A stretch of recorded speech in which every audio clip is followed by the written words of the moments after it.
Jesus Trilogy, Part 1, The Four Messiahs, Chapter 37. His temperature has to be 104 degrees, she said in alarm. When I touch him, his skin is so hot it almost burns me. What are we going to do? She was wringing her hands.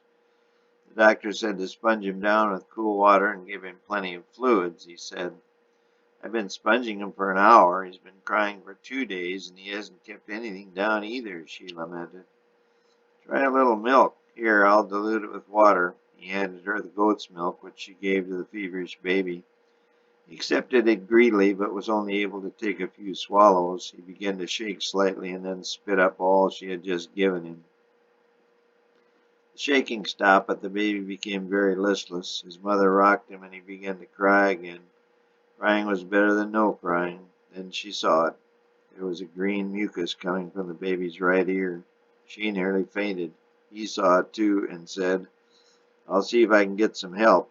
He grabbed his coat and headed out the door. It was after midnight, but he prayed that the doctor would be at home and that he could help them. Hadn't God told him that his son had a great mission in life? Why was God allowing his baby to be sick? He immediately chastised himself for thinking such a thing. It was the old serpent, the devil, at work again.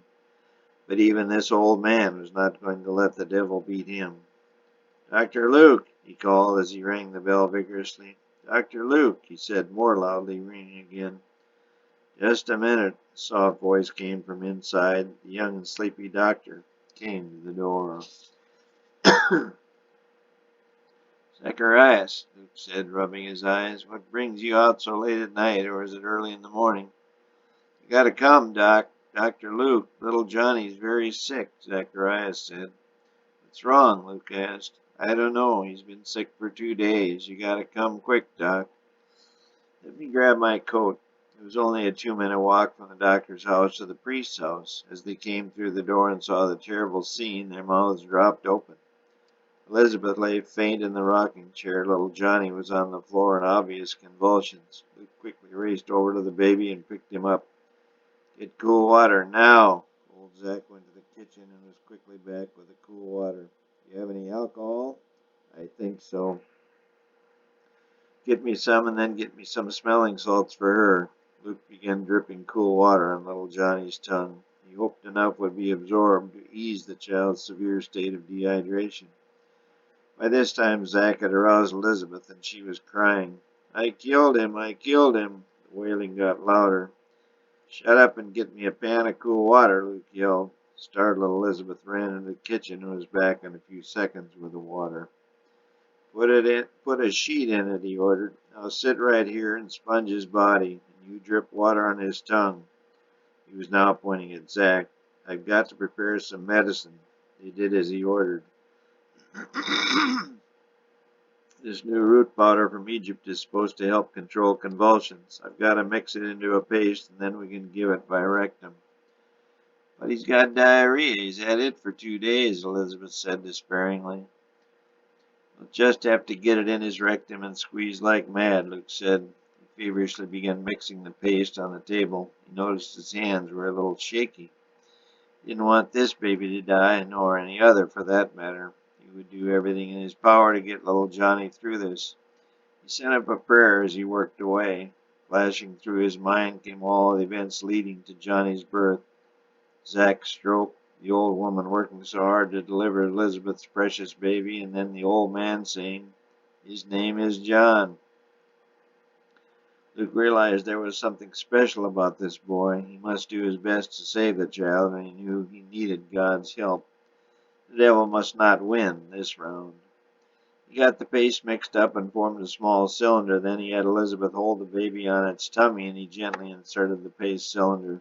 Johnny screamed even louder and squirmed almost uncontrollably, but Luke held the baby firmly. Although his hands blanched white, he was able to press the little cheeks together for a full 15 minutes. As soon as he let go, Johnny's incessant screaming ceased. The exhausted Elizabeth then set him in Zach's arms in the rocker. Amazingly, Johnny fell sound asleep. He was still hot, but the crying which had gone on for an hour was over. Elizabeth and Dr. Luke both collapsed in chairs near Zach. Thanks, Doc. You just saved my baby's life, Zach said. I'll wait a while. Luke couldn't get up anyway. You must wake him in a couple of hours or try to get him to drink something. Should it be milk or water? Mix them half and half, Luke said. Okay. Is there a place I can lie down? Luke asked. I've got a full schedule in the morning. It was Sunday night. Just take Zach's bed. I'll wake you in a couple hours. Elizabeth also dozed off. Next thing any of them knew, the sun was shining in the east window and little Johnny was crying. Luke awoke with a start. It was nearly 7. Elizabeth warmed some milk and gave it to Johnny. Surprisingly, the child took it eagerly. Luke touched his forehead. It was cool.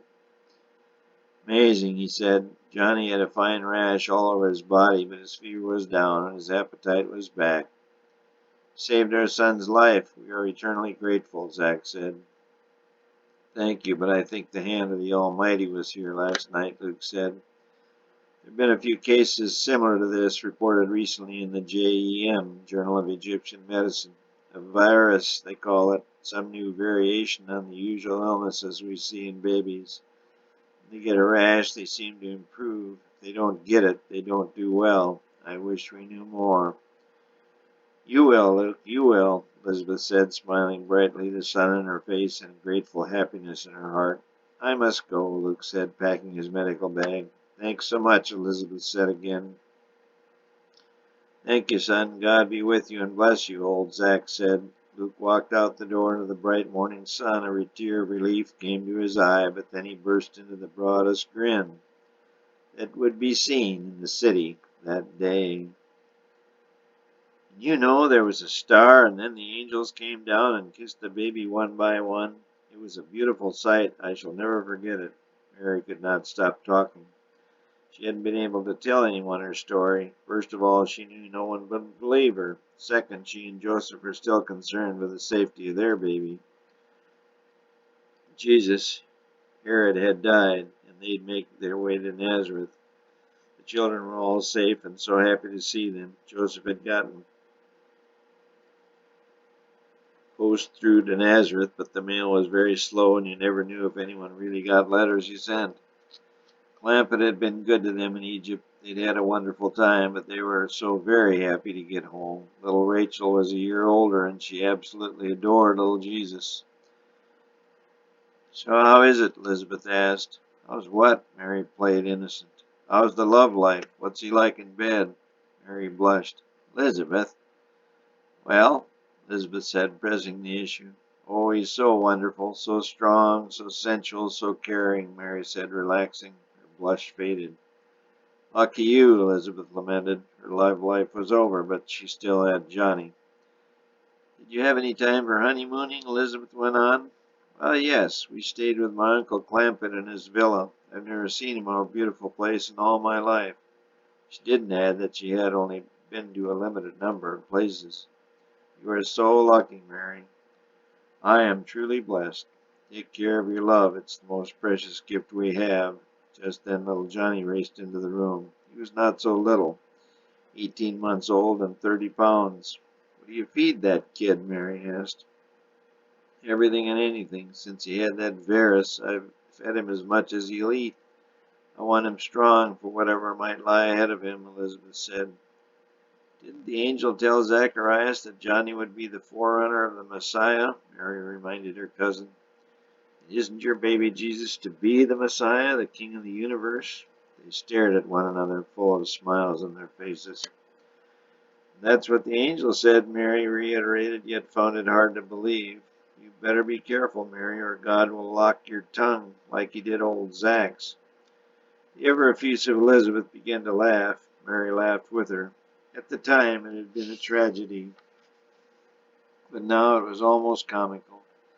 Little Jesus had been crawling around the edge of Mary's chair. He had not been bold enough to take his first steps yet, though he had just turned 1 year of age.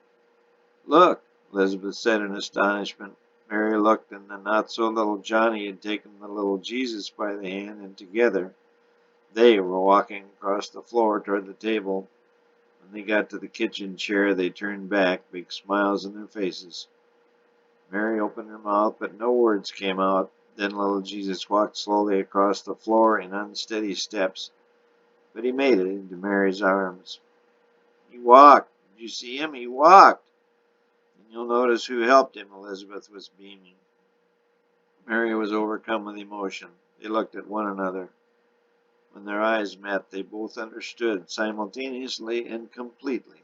Yes, their two boys were destined for greatness.